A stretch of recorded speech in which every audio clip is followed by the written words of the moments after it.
Hello, welcome to Juniper Level Botanic Garden, the home of Plant Delights Nursery.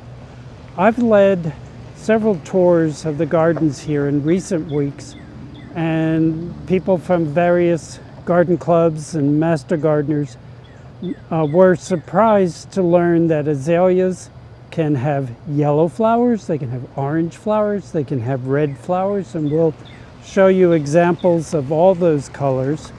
And they're also surprised to learn that many of the ones we're going to meet today are either native species, native to eastern North America, primarily the southern Appalachians and further south. And they're also surprised to learn that these are deciduous azaleas. The better known azaleas in our gardens are Asian origin and they are evergreen. But our native azaleas are deciduous. So you might think the plants are unattractive during the winter. The flower buds are very prominent in the wintertime, and they are beautiful scales with various colors marking the petals, but we're here today to admire the flowers. The other thing is our native azaleas will grow even better and flower more the more sun you give them. Most of the rest of the azaleas you're going to see today are in full sun all day long.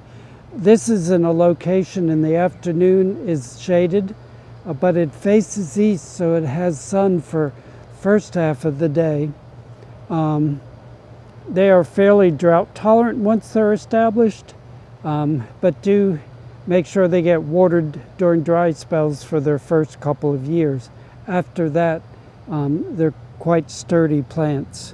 And you see they're fairly tall growing. This is still a young plant. They'll get twice this height in time and fairly wide.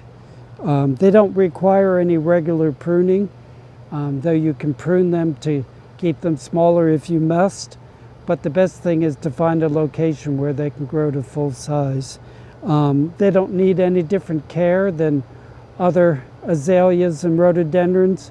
And azaleas are all classified with the rhododendrons nowadays. So we call these azaleas as a common name, but they are rhododendrons. And they need well-drained soil. They prefer an acid soil. That doesn't mean so acidic that your hands burn off when you work the soil, just that they do not want an alkaline soil, a soil that is higher than 7 or higher. Most of our garden plants do best at a pH of 6.5. Azaleas are happiest with a pH of about 5.5. Think of them wanting the same growing conditions as blueberries, and blueberries and rhododendrons are in the same family, the Ericaceae, which gets its name from Erica, one of the heathers. But some of our native azaleas are also fragrant.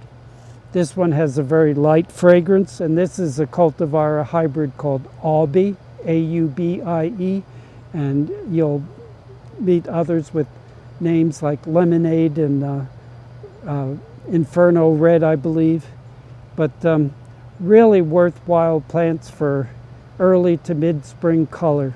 There is another native azalea, native to the southern Appalachians, that is a very distinct species in that it doesn't bloom until late summer, and that is Rhododendron prunifolium, which means foliage like a prunus, like a plum or something like that. And it doesn't bloom then, but the hummingbirds are really attracted to it at the time it blooms. And I haven't seen hummingbirds this year, but they'll visit all of these azaleas as well. So a great plant. I'm happy to introduce you to these splendid natives that are indeed native to the southeast U.S., that come in luscious colors of yellow, orange, and red, and are deciduous. Thank you for your time today, and I hope to see you again in the garden.